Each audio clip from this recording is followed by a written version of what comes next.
Hey, what's up you guys? It's Six. Welcome back to my channel. So today's video is one part of this month's Patreon theme. So this month's Patreon theme was rejected Halloween candies, and if you join the matcha or chamomile tiers on my Patreon, you will be getting these goodies in the mail at the end of the month. If you join by Halloween. If you join after Halloween, so sad you can't get these babes until I figure out how to get my secret shop up and running. But until then, those are the only ways to receive it. Also, if you join chai or above, so that is all of my Patreon tiers, $1 to $30, any of those, you'll still get behind the scenes access to sketches, whips of this character and the other character that will be featured in an exclusive Patreon video, so only patrons will get to see it. And again, that is every single tier of patrons will get to see the other half of this set of characters. So if you want to go check that out, that is patreon.com/six.studios. Will also be linked down below in the description as well as the comments, so go and check that out if you would so please. But anyway, let us get into the video. So as I said, this was for this month's Patreon merch theme, and this month's merch theme is actually rejected Halloween candy. You guys might recognize that because I mentioned it as one of the poll options last month, but I really wanted to do this one and you guys chose it, so I was able to go and do that, which I am very excited about. So today's character is the sticker design for the month.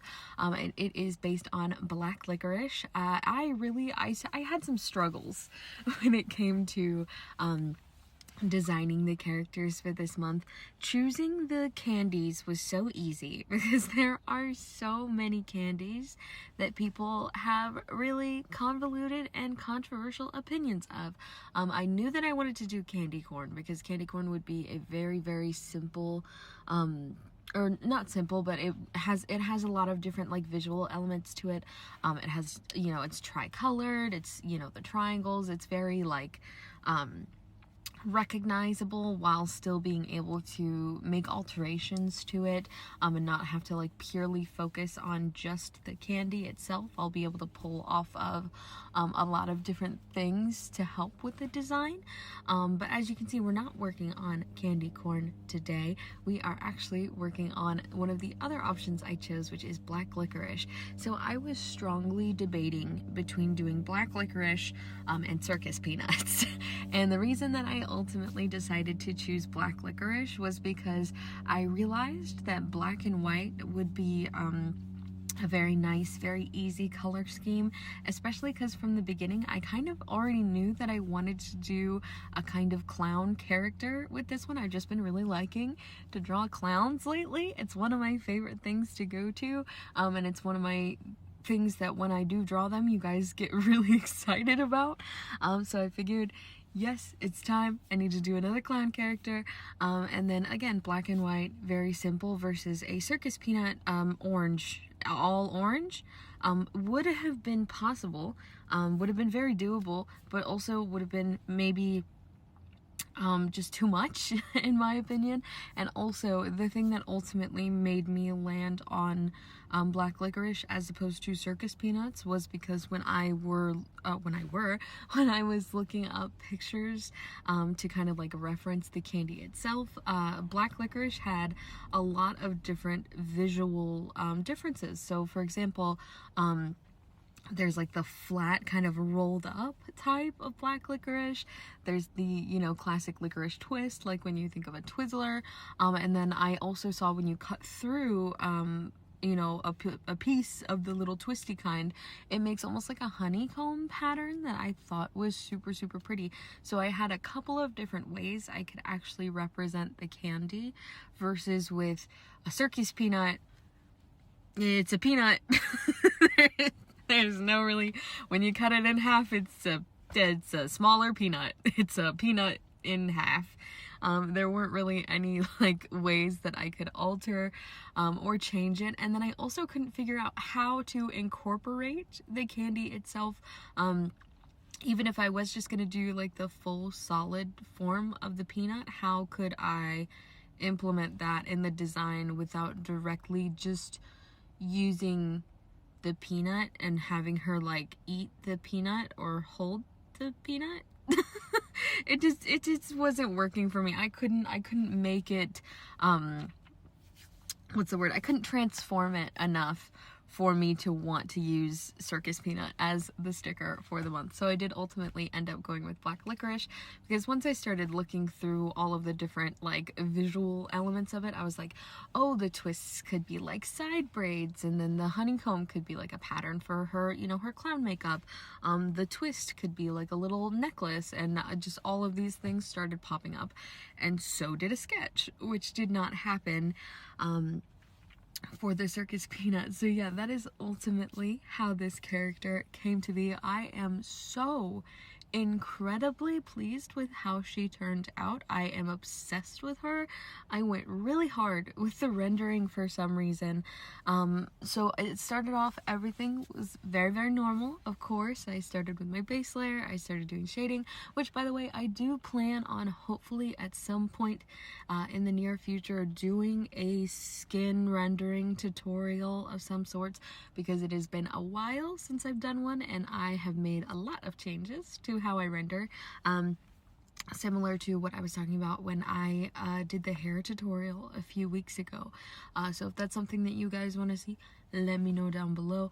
I will figure out some way to film it. Tutorials are a little questionable to film with my current setup right now, just the way that I have to do things, because my house is so filled with people all the time, and I'm also terrified to film in front of people and hear them, or have them hear me do voiceovers and stuff. I get super nervous about it. So anyway, I will hopefully figure out some way to do that, but if that's something you guys want to see, let me know, so I know if I need to put myself through the mental anguish of possibly filming in front of someone.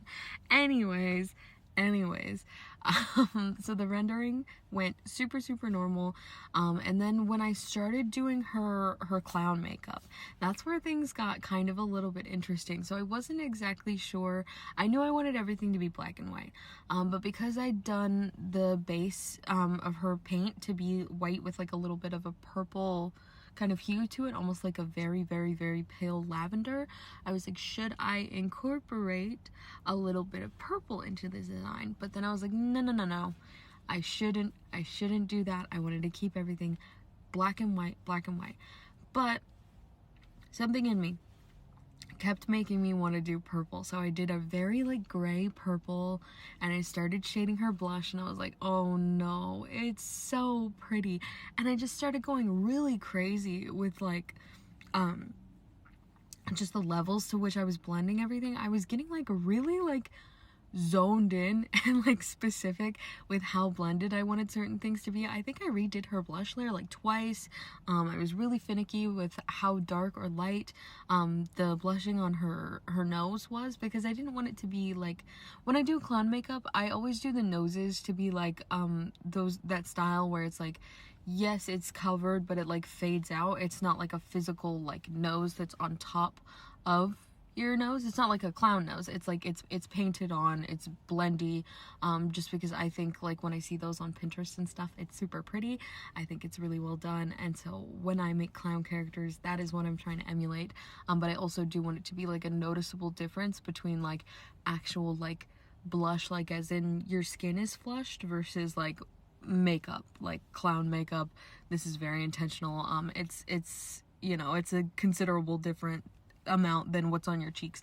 So I kept trying to fuss with how dark I wanted to make it, and if I wanted it to be purple or black or like gray, or you know, just kind of messing around with a lot of layer modes. And eventually, once I got everything settled, as far as like the actual like blushing, the lips, the nose, and a little bit on the eyes as well, I think I did like a tiny bit of, well, no, not a tiny bit, I did like accidental graphic liner. It was supposed to be like a smoky eye, but then I was looking at it and I was like, I should make this sharper, and I did, and I thought it was really pretty.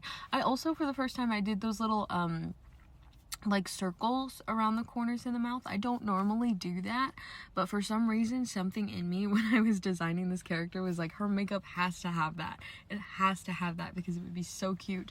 And it was so cute. I also did the little honeycombs on her cheeks, like I mentioned, because I super thought it would be a really nice design for that. It would make it like really visually interesting, and also kind of like, again, just tie in the fact that it's not just a goth clown. This is supposed to be themed on black licorice. I mean, I don't know if the licorice twists in the hair are enough to give it away, so I ended up adding those in there as well, and I thought that was so cute. But what really brought this piece together for me, and what I'm sure so many artists can relate to, what really brought this all together for me was the highlights. I find myself so often after creating this piece going back to it when I'm making posts about it, because I made like a bajillion posts before I even posted this video, because I was so proud of it. I was like, I cannot wait a week. Everybody has to see this because it's so cute and I'm so happy with it. Her nose highlight is so cute to me. It is so pretty. It's like got a little gradient, so like on the nose it starts purple and then it goes to like a lighter whitish purple, and like this little, I don't even know how to describe it. It's kind of like a triangle-ish sort of thing.